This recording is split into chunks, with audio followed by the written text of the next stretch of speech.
nature, and right now it's like 3 a.m. I have terrible jet lag from my trip to Taiwan. I just got back, and all I can think about right now is scaping my 20-gallon long. So I'm going to show you guys the Hardscape today. It's going to be a high-tech tank with CO2, and go through my thought process in this video. So let's get started.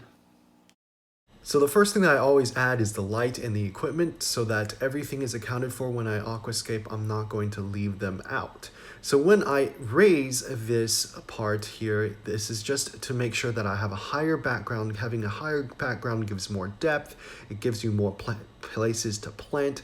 And then take a look at all these rocks. They're kind of ugly, but that's all right because they're going to be buried under the substrate completely. And then that's just gravel in a pantyhose that I filled up. And that will be another way to elevate your substrate. The next step that I like to do is to add some substrate that covers up the elevators we just put in. Be sure to wear a mask at this point so that the dust doesn't go into your lungs and ruin your day here. Adding just a basal layer allows me to have enough room to hardscape, and me smoothing this substrate towards the back gives me a really good idea of where I should put my hardscape and put my focus point. So once all of that is done, we can start creating with our expensive and our good rocks. So the first thing that you want to figure out is how my hardscape fits into the size of tank that I have or want. And the best way to do that is with a theme. A theme allows you to tell a story with your aquascape, right? A theme is something that should be echoed throughout your aquascape, throughout your aquarium, so that people who take a look at this will say, hey, this is something that I can see a story behind. This is a picture inside a world inside the owner or your head, right? You want a sort of window into the setting behind your inspiration. So the best way to figure that out is to take a look at what you have and what you want to put all of this hardscape into, like I said. What I have here is some very, very nice twisty, they're old looking, they're ancient, they're sort of different sized driftwood. They're not like very smooth and straight like you see a lot of forest aquascapes or like that. And I have a bunch of these little pieces here. So what I want to do with this theme is I want it to be an old sort of magical ancient type of feel to it.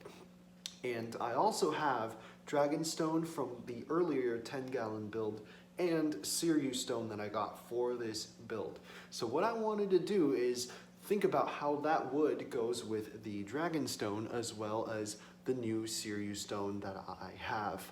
And the best way I can think about this is, what I figured out is I can use this wood as part of the Dragonstone side and then have the Seiryu stone be arranged in a very different sort of size or sort of different pattern, so that the Seiryu stone on one side looks like a whole different world compared to a Dragonstone / wood world. And so that's going to be my theme. It's going to be the border between two different worlds, because for me, I come from Taiwan. I lived in the US my whole life. I feel like I am someone of two different sort of cultural identities, right? So that's going to be my theme. I'm going to make sure that it's echoed throughout the tank. So in this next time lapse, take a look at how I used that theme, and I figured it out gradually. And I did figure this out gradually. It wasn't something that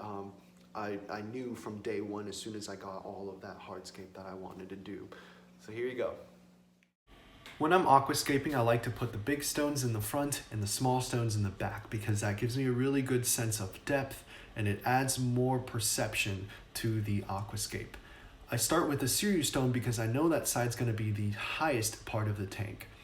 When we put in this Dragonstone and the wood, we want to make sure we tilt it up a little bit as well as the Seiryu stone, I guess, because once you add water, it tends to shift downwards a little bit. Finally, I put in the substrate stoppers and smooth out the substrate. This allows a little bit of room for planting, so that when you're planting and after a couple months, the substrate will naturally fall towards the front, but that's okay because I have the substrate stoppers. And I'm going to move the camera closer for when I put all of these pieces of wood inside for you guys to get a better look at how this process will look. The big piece of wood is Spiderwood. These smaller pieces, I'm not sure what they are. I saw them at the local fish store and I really loved them, so I had to bring them back. Make sure that the filter outflow is unobstructed so that when we add water, we'll have good circulation throughout this tank here. You can always adjust the light, but make sure you put it to where it's going to be so it gives you an accurate idea of where the shadows are going to be, and as well as where the lighted sections of your tank are. Alright guys, so I'm done with this escape. What I'm going to be doing next is gluing all of those wood pieces to each other, to the rocks, so that they don't stand up and float out. What I have is just regular Gorilla Glue, super glue. It is the gel form so it doesn't leak everywhere.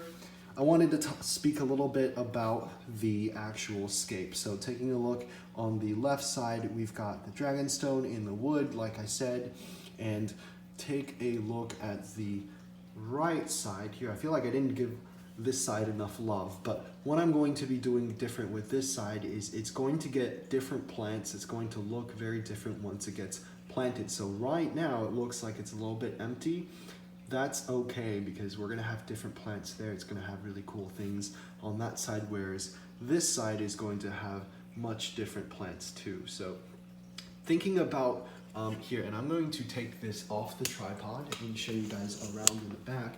Thinking about hardscape is hard because, no pun intended, because you also want to leave room for plants. We're going to leave some room for the stem plants in the back, which is why all of this stuff is just empty looking and it doesn't look like it's very full.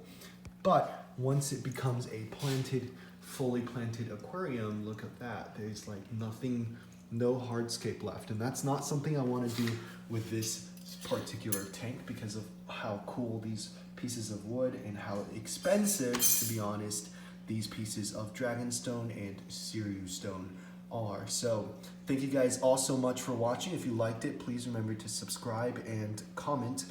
Any questions? Remember, the equipment and all of the materials are going to be in the description below. So subscribe if you wanted to see me plant this tank, because that's going to be the next video. Thank you guys so much for watching, guys. We'll see you next time.